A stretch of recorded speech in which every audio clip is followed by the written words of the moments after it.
Picasso. Libre comme Picasso, comme Pablo Picasso.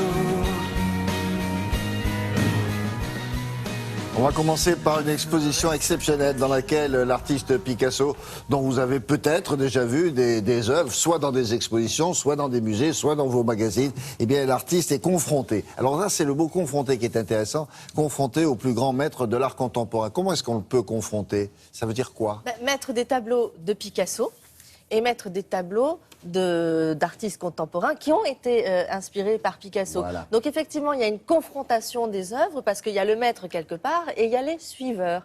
Et il n'est pas toujours facile de suivre Picasso. J'aimerais qu'on les appelle suiveurs parce que ça voudrait dire vous vous êtes inspiré. Disons que tout le monde s'est inspiré de Picasso. Qui s'est pas inspiré de Picasso? Picasso, c'est une des plus grandes carrières du XXe siècle. C'est un des artistes les plus prolifiques. Il a travaillé sur tous les supports, il a sculpté, il a peint sur céramique, il a peint sur toile. Il a tout fait, Picasso. Et au XXe siècle, on peut dire que c'est le plus grand artiste, Tout genre confondu. Toujours confondu et connu à l'international. Donc quand on est artiste, forcément, à un moment donné, comme Picasso l'avait fait avec prédécesseurs, il avait regardé Goya, Velázquez, forcément les artistes contemporains regardent Picasso. Alors c'est pas pour le copier, mais c'est un tel génie qu'à un moment donné, ils veulent lui rendre hommage presque. Alors, il y a ceux qui essaient de le copier, mais c'est quand même un risque à prendre. Et il y a ceux qui lui rendent hommage tout simplement ou qui veulent le citer dans leur... Parmi ceux qui l'ont carrément copié, il y en a beaucoup qui ont disparu en disant non, toi, c'est pas la peine, toi, t'es un plagieur, quoi. Puis il y en a d'autres qui se sont légèrement inspirés. Inspirés, ou en tout cas, c'est une sorte d'hommage. On va dire que c'est un hommage. Alors, pour ceux qui s'attendaient, puisque l'expo s'appelle Picasso Mania,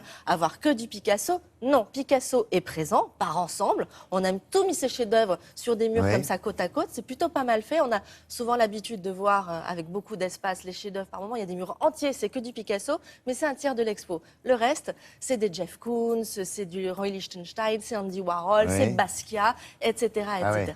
Regardez, c'est au Grand Palais.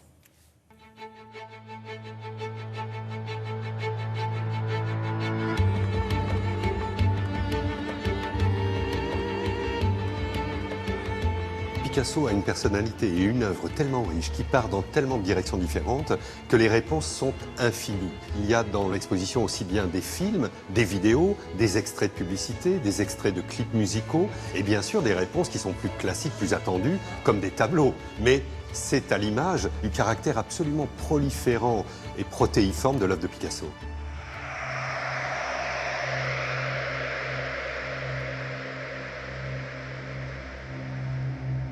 Picasso a fait plus que copier, il a cannibalisé, il a vampirisé, mais il avait évidemment ce génie et ce talent qui faisait que tout ce qu'il prenait, tout ce qu'il ingérait devenait du Picasso. Et c'est plus difficile évidemment pour les artistes qui se réclament de son œuvre. Travailler d'après Picasso, c'est très dangereux. Certains s'en approchent, puis s'éloignent de cet astre trop brûlant qui va les dévorer. Donc, ils attendent, comme Roy Lichtenstein, cet artiste pop, qui attend de maîtriser parfaitement son vocabulaire pop pour, à nouveau, travailler d'après Picasso.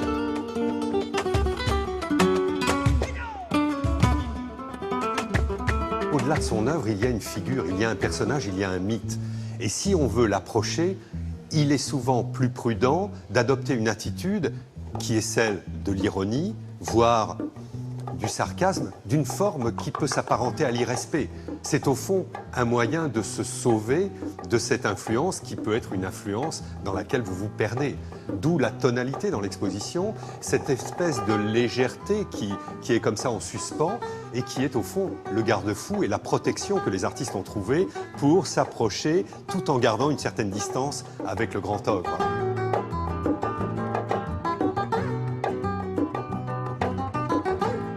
On trouve des noms évidemment attendus et très connus. Andy Warhol a travaillé d'après Picasso.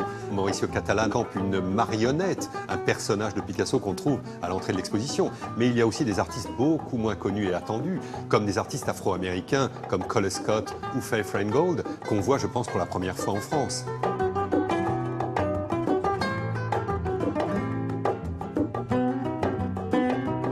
Picasso est sans doute le seul artiste au XXe siècle à avoir rassemblé autour de son nom une œuvre aussi monumentale et variée et une personnalité aussi exubérante et aussi publiquement visible.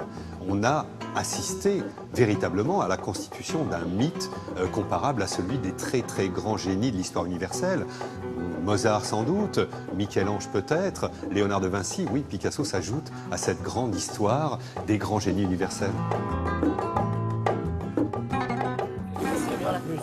Hein? Ce mur-là, là, le dernier mur, la dernière image, ça, ce sont que des Picasso Impressionnant. côte à côte. Et ce qui est fou, c'est que dans le même style, il n'y en a Ouais. pas un qui se ressemble. Ah ouais. C'est la même époque, c'est tout le même style, mais il n'y en a pas un qui se ressemble. C'est génial. Picasso, c'est génial. Et si en plus vous voulez découvrir les plus grands noms de l'art contemporain, Ouais, c'est là ouais. qu'il faut aller. Ça ouvre aujourd'hui, c'est jusqu'au 29 février au Grand Palais à Paris. Merci beaucoup.